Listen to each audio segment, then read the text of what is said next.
live streaming has reached a new level of dystopian nightmare. Here we have streamer Amouranth and her husband Nick Lee, who recently went on a nearly 24-hour-long live stream in the middle of an explosive and violent argument, where psychological manipulation is on full display, threats are made, and the cops are called. And as if that's not crazy enough, tens of thousands of people were watching the arguments in real time and donating money so they can voice their opinion to the couple. Fucking you're dangerous for society. I someone to lie about her senseless, and so I deserve to have. Reservoir just tipped $1. You see, I'm a fat overfed with a until my. And yet, even with how explosive this argument was, it wasn't the first time we got insight that Amouranth might be married to an abusive partner. Then again, when you learn the entire story, your perspective might change, because the deeper you go into this situation, the more unclear it becomes who's really in control. Over the years, Amouranth has slowly lost trust with her millions of followers, and there are some extremely suspicious circumstances that must be considered. Caitlin Siragusa is most definitely a pioneer when it comes to live streaming. In the mid-2010s, she joined Twitch before it was the entertainment powerhouse it is today. At first, she was mostly just doing what other streamer girls did at the time, cosplaying while playing various video games in an effort to build a consistent audience. But she quickly realized how much she could capitalize on her looks after viral moments like when she dressed up as Black Widow at a convention. And along with creators like XO Ariel, Caitlin became one of the first Twitch streamers to live stream in revealing outfits while sitting in a hot tub or a small inflatable pool indoors. And the hot tub stream or hot tub meta was really where Caitlin, now Amouranth, began building a strong following. Suddenly, thousands of fans would try to get her attention in the chat every day, and it looked like she was enjoying every second of it. Go follow my socials though if you guys haven't already. Instagram, Twitter, Snapchat, and TikTok. Thank you guys for all the support tonight. But not everybody approved of her methods to achieve fame. Hot tub streams on Twitch became controversial because they blurred the line between gaming content and suggestive performances. Twitch was initially seen as a place where gamers and creators share their appreciation for their passions, but many viewers and critics argued that the women doing these streams weren't building anything meaningful and that they were simply exploiting the platform's rules to attract donations through revealing outfits and flirtatious behavior. It sparked a debate over whether Twitch was becoming less about content and more about monetizing attention through sexuality. It was especially controversial because so much of Twitch was and still is visited by children. 12-year-olds were visiting the website to watch Ninja, only to get distracted by a woman in a string bikini riding an inflatable banana. Even people who were not necessarily against this content just felt like it was a little out of place on Twitch. In an interview with Forbes magazine, Amouranth described how she and the other girls tried to get around the backlash by getting Twitch to make hot tub streams their own subcategory. This way you couldn't really argue that Twitch users were being blindsided by finding a bikini streamer in the just chatting or gaming category. Now, anyone who was watching a hot tub streamer navigated to that section and actively chose to watch. But after this type of content was normalized and the controversy blew over, competition ramped up. Suddenly, thousands of women were streaming this same type of content, and Caitlin had to do stranger and stranger things to catch people's attention. Because before we were like in the main category of just chatting, so we got like a lot of eyeballs. There's a lot of people angry about it. Okay. Big debate online whether this should be allowed or not. Gaming in the hot tub or just like streaming? Yeah, I would game in the hot tub. I would work out in the hot tub. I would talk to people in the hot tub. I would have like podcasts in the hot tub.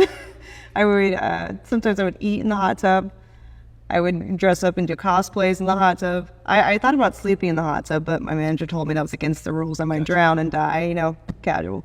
But yeah, lots of things. And as silly as Amouranth's strategy sounds, it was insanely profitable. By 2021, Caitlin was a multi-millionaire. She had become Twitch's most viewed female streamer, reaching about a minimum of 2 million watch hours every month. Then to make even more money, she started posting content on OF. But Amouranth liked to think of herself as no different than the typical entrepreneur. Her secret to building a massive following is hard work. I don't think there is a secret. I think it's unfortunately just hard work and putting yourself on every platform. Suddenly, P-stars streaming on Twitch means they are gamers? If I'm a janitor on a football stadium, does that mean I'm a pro athlete too? When asked about the critics of the hot tub meta, Amouranth said, "I don't think it's particularly unique or new, just people decided to hyper-focus on it now due to a few girls having outsized success. People keep succumbing to recency bias as if this recent development has forever tarnished the Twitch brand, or as if at some point in the distant future it's going to be just all hot tub streamers." And this has been Amouranth's public stance since the beginning, that she is a self-starter who managed to succeed on a male-dominated platform, despite the man trying to keep her down. Although there was a part of the story Amouranth would reveal that shocked the internet, that she was in an extremely toxic and potentially violent relationship with her husband Nick Lee, and that he was allegedly forcing her to do these live streams for his financial gain. By 2022, Amouranth was flaunting her success like an artist who signed a massive record deal. She was investing in crypto, product lines, and she was particularly proud to purchase a series of gas stations, even going as far to share that she spent $4 million on the first one, outlining what she was projected to make every month. It looked like business as usual. Amouranth was bringing in serious cash and trolling online critics with keyboard warrior memes. But on a seemingly random live stream in October of 2022, Amouranth broadcasted herself answering an extremely disturbing phone call with her husband Nick, where she asks him why he threatened to kill her dogs. Why did you say you were gonna kill my dogs? Leave the house. Okay, I can leave the. You know what? Actually, I shouldn't leave the house because my dogs are here. We'll take the dogs and leave. You're asking the question I'm telling you, and you're answering my, telling you. Literally. What are you saying? You just told me you were gonna kill dogs if I didn't do a 24-hour stream. Nope, did not say that. Now you're just being a liar. I'm not just. I said I'm going to tell you what I said in terms of the earlier. You're saying you did not say that. I tried to tell you what I heard from you. And then you called me a liar.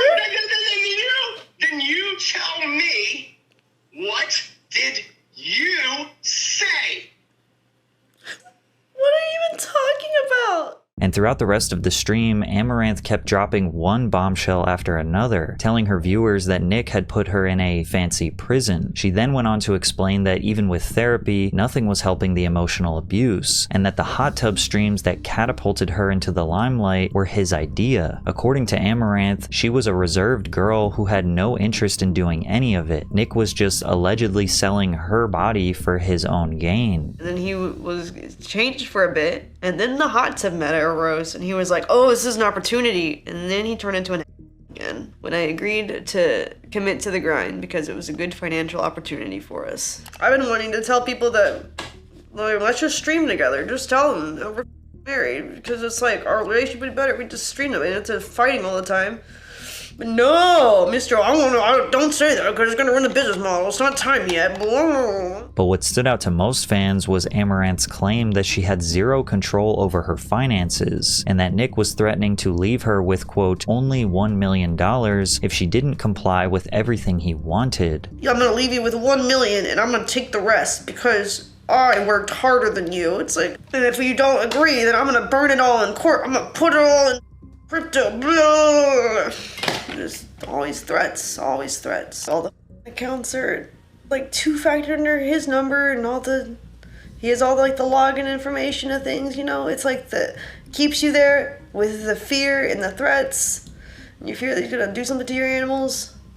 And then he's nice again and says everything's gonna be okay. I feel bad for her, but the wording, only $1 million, is insane. You can live very comfortably with that kind of money. I'm not saying that's less than what she deserves. It would be helpful if we know how much is in relation to what he has taken from her. The amount of in here weirdly focusing on the $1 million bit is whack. While some people felt the wording of Amouranth's confession felt a bit out of touch, others were quick to jump to her defense. People suffering from trauma shouldn't necessarily be fully responsible for what they say in the moment. But from here, it was a constant downward spiral. Amouranth showed texts from her husband calling her a dumb F, as well as other threats he made to her on a daily basis. In this feed, you can see him threatening that he will spend massive amounts of her money if she doesn't pick up up the phone, showing undisputable evidence of financial abuse. And because Amouranth was one of the most popular streamers for 2 straight years, the biggest creators on the internet were quick to publicly show her support. Even Moist Critical made a long rant roasting Amouranth's husband as best as he possibly could. And this troglodyte sounds like an absolutely unhinged maniac. I watched the entire VOD to get the full context surrounding this entire situation, and I can say with a high level of confidence that this is an actual abusive lunatic. And Charlie went on to say what most of Amouranth's critics were thinking. She may have participated in an industry that people found immoral, but abuse is abuse, and it needs to be called out. Critical also referenced another stream where she was visibly exhausted, struggling to form a coherent sentence, only for her assistant to ask about where her meds were, and then she abruptly went offline.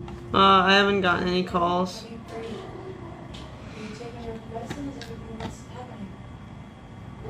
What are you talking about? Why would you ask if I'm taking This is a scene right out of a horror movie. The doors slowly opening up behind her, someone off camera asking if she's taken her medication. I believe it's her assistant. But even Amouranth is confused, like, why are you asking about the medication? You know, like, that's irrelevant to everything. So the assistant knew what was going on here, and for some reason asked about her taking medication, I guess implying that, you know, maybe she's having, like, some kind of mental breakdown. Is really hard to listen to. This is like next level abuse. In the following months, this seemed like the only thing streamers could talk about. It was the first time in internet history that a streamer as big as Amouranth shared a live video of the behavior surrounding domestic violence. They say she shouldn't air this publicly, but we all know that if she made an accusation of abuse, the first thing they'd demand is evidence. After this explosive moment, Amouranth released a video sharing that she had separated from Nick. She looked healthier, wore a large comfortable sweater, and quoted a line from Dobby the elf in the Harry Potter series, who escaped slavery by being gifted new clothes. And I don't have to wear cleavage every day. I can wear clothes. Master has given Dobby a sock.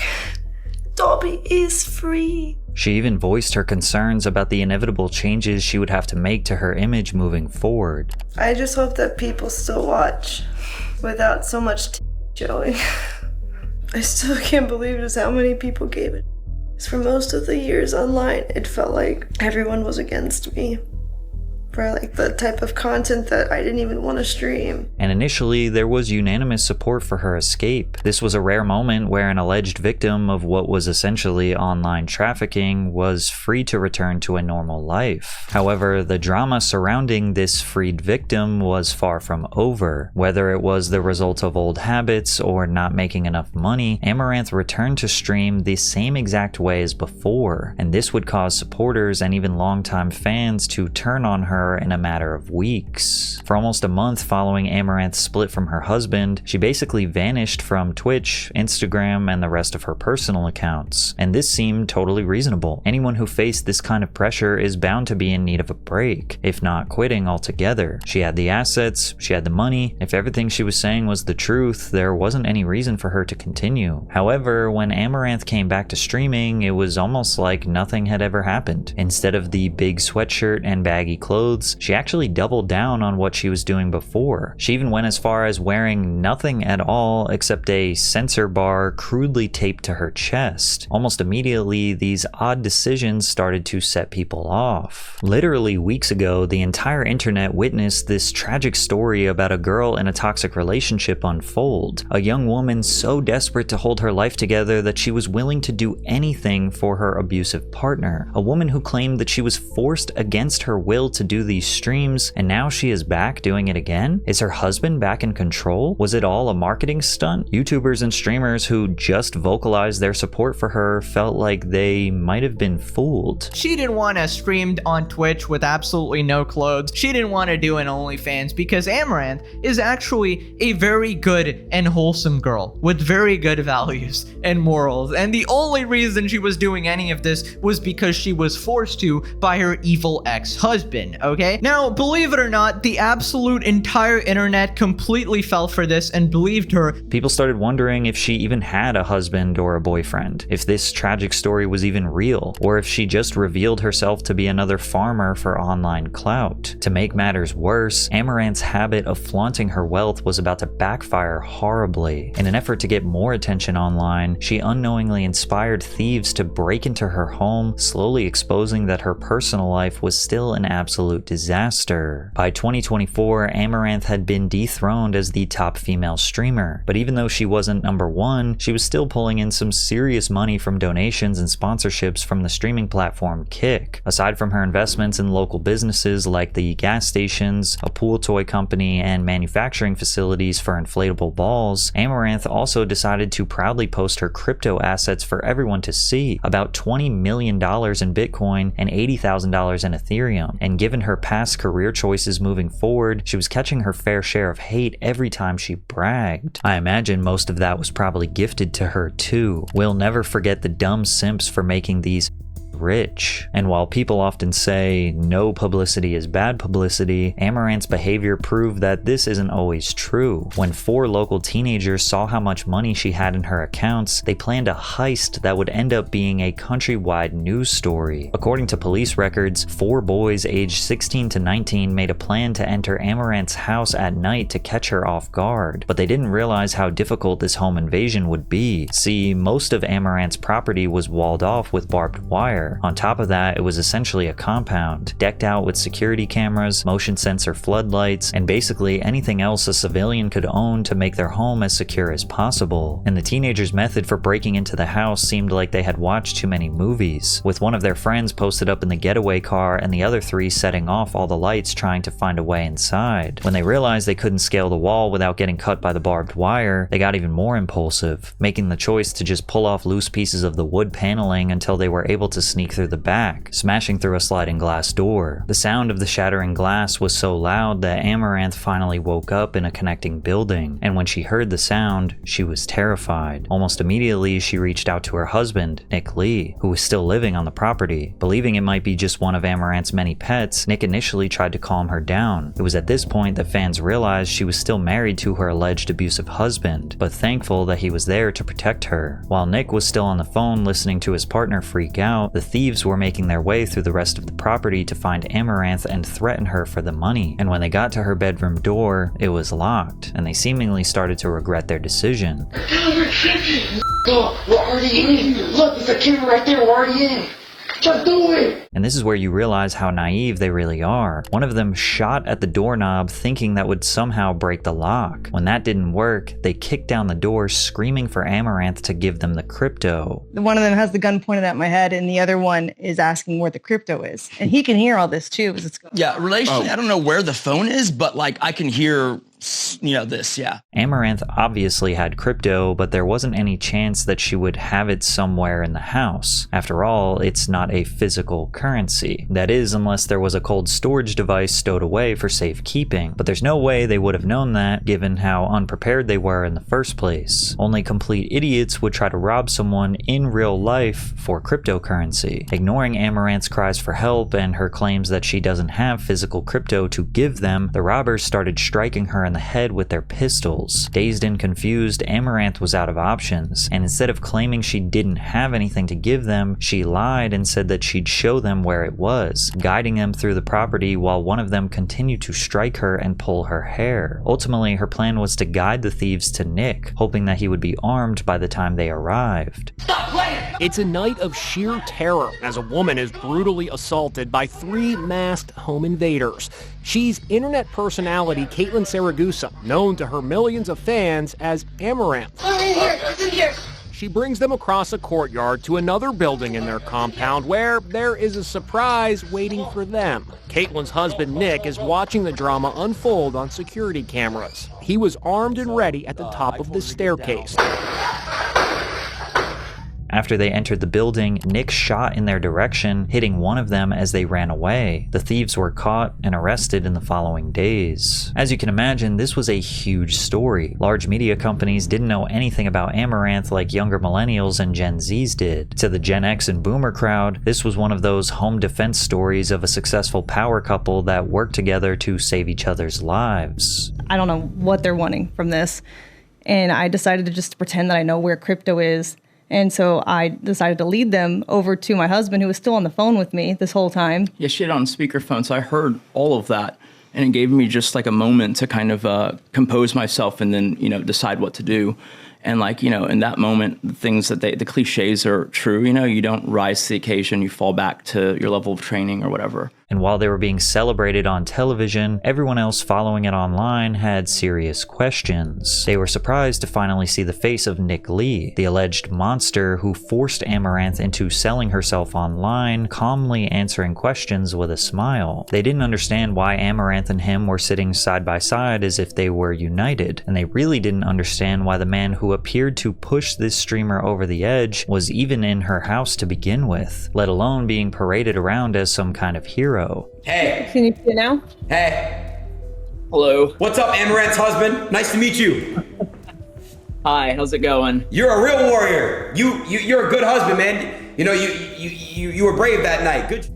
This caused people to wonder if any of this had been real in the first place. The abuse, the crying, the phone calls, the text messages, and even this insane robbery were now being held under a microscope to see if this had all been completely staged. However, it does seem incredibly difficult to orchestrate a robbery like this, especially considering shots were fired and the robbers were caught. But whatever the case, Amouranth's viewers quickly discovered that Nick was here to stay, and after this traumatic night, their relationship would spiral into a dark place, and for some odd reason, they decided to live stream an explosive domestic altercation for almost 24 hours straight. Although very little was known about her husband Nick Lee, it seemed like he was managing most of the business side for Amouranth's brand. He wore expensive clothes, worked on her business ventures in a compound attached to their house, and even appeared to never leave her side, even though Amouranth claimed they had split up months before. Then on May 11th, 2025, the couple surprised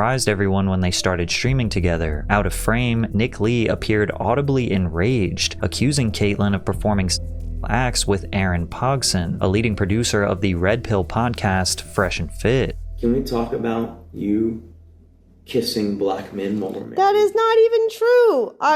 Oh my God. Oh, we don't want to talk about that. We can talk about that, sure. Okay, let's talk about it. You had me go on Tinder dates I didn't want to go on. And then you started calling me while we were at the karaoke bar a lot. Me if you could have an open relationship. That is no. Oh, you didn't? You were wanting an open relationship. No, did you ask that? Okay, maybe I will sleep with Aaron. Did we say that? That is never? not. You never asked that? No, I did not. Oh, okay. We're gonna lie to your chat now. Okay. We're literally not lying. And you didn't give him the job in the I parking did lot? not. Oh, okay. Correct. I did not drive up on you guys together. You giving him a in the parking lot in Chinatown. These men can't even find that would make us money of such acts that you are claiming right now. Yet you're saying I would do it off stream for no money? Yes. You're oh my God. And this wasn't a typical argument that lasts 5 to maybe 30 minutes. The dysfunctional couple just left the stream running for more than 20 hours, streaming insane levels of this heated argument. At one point, Nick aggressively shifted Amouranth's desk, and she actually called the cops. That's fine. Regardless. I'm not unokay with being observed. Okay, great. I'm unokay with you pointing the camera. Well, then leave. I'm not going to follow you. So you're literally just going to be super defiant. Talk about problems, hey? What the f is wrong with you, bro? Leave. You can move. You can go away. I wasn't in camera view. You moved the camera view. Bro? What is wrong with you? You got... Fam? Is it good phone? Okay, sure. You okay? Yeah, I'm fine. 514,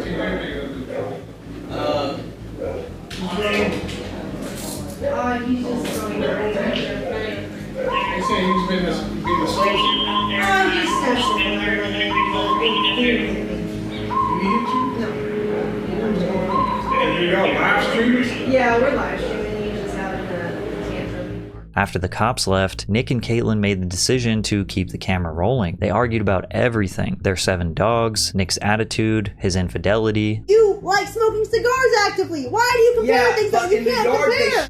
Why are you insane? You know, we have 7 dogs. Are you honestly? And none of them are in the house. Crazy, right? Over the outside. Yeah, that's what dogs do. Where do you want it to go? They have.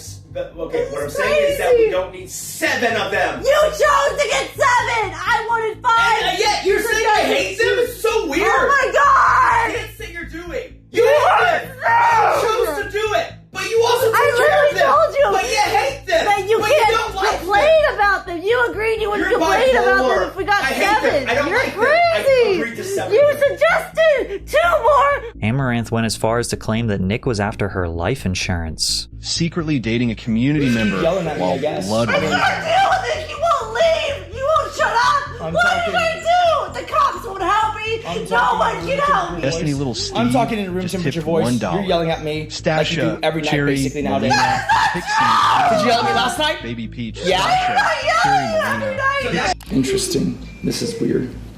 What's up? Yeah. I mean, I don't think so. Basically, this whole thing flew off the rails when she asked me to come help her. I came to help her. She had a really bad attitude, and then somehow it ended up with her yelling at me, but it's my fault. The stream just kept going on and on. Sometimes they'd leave the room, and other times they'd be quietly sitting in different places resting after the latest shouting match. And to add to this dystopian nightmare, they were conversing with the chat in between arguments, and chatters were sending in donations so Nick and Amouranth could hear their opinions in a text-to-speech message. After the live stream was over, speculation arose quickly. Some believe that this dangerous relationship couldn't actually be faked. Fighting almost non-stop for an entire day isn't something anyone has ever done before for clout. On the other hand, considering her past, everything about this was extremely bizarre and at some points seemingly choreographed. Casual phone calls with the police, looking at the chat, and receiving donations while Amouranth was screaming in tears felt like an episode of Black Mirror. In the days that followed, Amouranth essentially went on a disjointed internet press tour with her husband, speaking with psychologists like Dr. K about how the robbery left them with PTSD and threats from Twitch and Kick to deplatform them. Misery, mass reporting. Because a lot of times, a streamer will get in trouble if their chat isn't modded properly. So they'll try to spam a bunch of profanity in the chat. There's unhappy people live too much. Other girls don't stream as much. Eventually, I'm the only option for, incel projection. Yeah. Having an almost 24-hour fight and having the audacity to call the chat a bunch of unhappy incels seemed pretty delusional. You have to automatically assume that everything this scammer says is a lie. She makes a living off of being deceitful and dishonest. She will make up whatever story she wants to make herself look like the victim just for fun. Not only was this poorly received by pretty much everyone, but some YouTubers have come out on the offensive, hinting at the possibility that Nick and Caitlin could have encouraged these fights for clout and views. On one occasion, XQC was invited to have dinner with Amouranth, only to be allegedly ambushed by an entire group at a nearby restaurant, and according to Felix, Nick appeared in a disguise, requesting that they start recording before getting into an all-out fight. I swear on everything. Door opens, a guy rolls in a disguise, okay? And at the table, pulls up a chair, and he sits down, okay, wearing this weird hat and messenger bag, almost like a thief. And he's like, guys, I'm recording. I'm like, what the I swear, chat, my blood froze. I thought I was about to get killed. Chat, because I genuinely thought it was done for. It was GG. Okay? And it was just It was just her husband, just showing up. And I guess he has maybe her text or her phone or her location, or whatever. And the guy just pulled up from out of nowhere. Yeah, he did talk. He said, guys, I'm not gonna dramatize the story and say something he didn't say. But I remember for a fact he said it. Guys, I'm recording. And then he started arguing with her. And they started talking like, oh, you're just gonna leave me at home to do this and this task and this task, and you're gonna go out to dinner or whatever. And they went and they went outside to argue, whatever. And it's why I think this is real, because they were arguing for like a long time. Felix went on to say that the fight lasted for so long that waiters began clearing tables and turning off the lights. And what he is describing is what continues to divide people on social media. Caitlyn and Nick's arguments are so long and drawn out that if it was fake, it's hard to not look at this dispute as borderline Oscar-worthy performance. Most of us can't even conceive shouting at the top of our lungs and crying for an entire day. It would be so taxing on the mind and body that the amount of money would never make it worth our time and health. And the way the couple constantly talks about money, seemingly ungrateful or upset for the millions of dollars they make per month, seems like evidence that all of this could be faked for profit. Like when Nick recently started complaining that they're making a little over $1 million a month on Kick and OF instead of their past average of $2 million a month. The amount of money we make with both, with the exception of the last 2 months, has always been less than what OnlyFans alone used to make in 22 and 23. 2022 and 2023 and 2021. Back then, OnlyFans often hit a monthly of $2 million.